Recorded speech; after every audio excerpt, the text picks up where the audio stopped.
Crackdown 3 will be hitting the Xbox One tomorrow, and a lot has been said about the fact that it was announced nearly 5 years ago at E3 2014. A 5-year development isn't unusual for the franchise, though.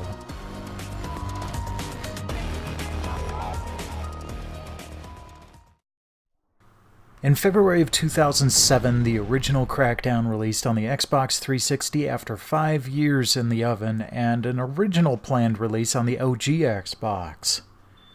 Real-Time Worlds was founded by David Jones and a handful of other developers that had formerly worked at DMA Design, the studio that eventually renamed Rockstar North and was responsible for the Grand Theft Auto series. They had high hopes of outdoing the GTA series, with a core desire to reward players just for having fun in the wide-open sandbox of Pacific City. The game was actually mostly complete by 2004, but around that time Microsoft came to them with the specs of the upcoming Xbox 360 and gave them the opportunity to shift development to the more powerful console.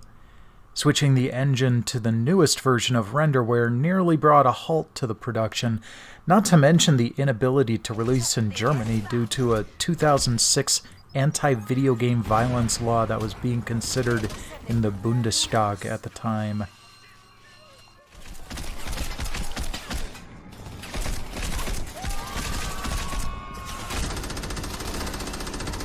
Strategically placed throughout the city.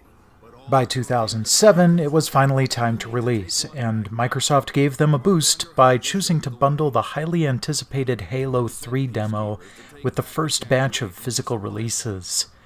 It had the desired effect, with many people picking it up just for the demo, but like Brave Fencer Musashi and Zone of the Enders, it was discovered that the Trojan game was worth the while.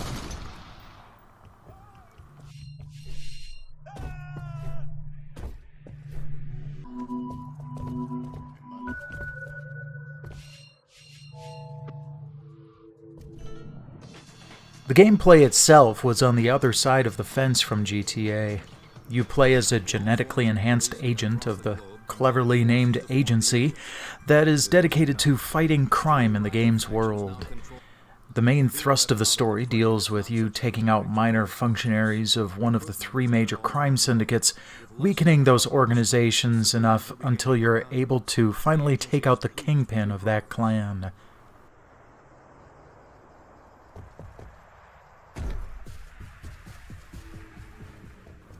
Movement through the city is relatively unhindered, limited mostly by your tenacity or by the fierceness of the enemy mobs in the area. More and more options become available to you as you level up your various skills, accomplished by obtaining orbs that drop depending on action. For example, dispatching an enemy with a gun gives you firearm skill orbs, while running them over with a vehicle gives you driving skill. Just like real life.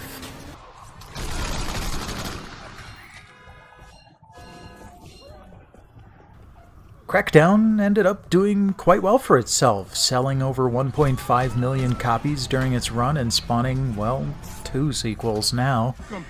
Time to see how Terry Crews and the agency tear it up on the Xbox One. Big, beautiful, like a skyscraper, falling at your face. If you want to play on my level, follow my lead. Somebody give me my jam. Chop, chop, chop. It's all about getting the jump on the enemy. No building is too high. 60 stories up, incoming! You gotta build up that raw power. Where? Thanks for dropping by and watching the video, and also thanks to Clean Prince Gaming for letting me use his Crackdown 3 footage for this video. I very much appreciate it. Thank you, thank you, thank you. I will see you guys all next week with another feature.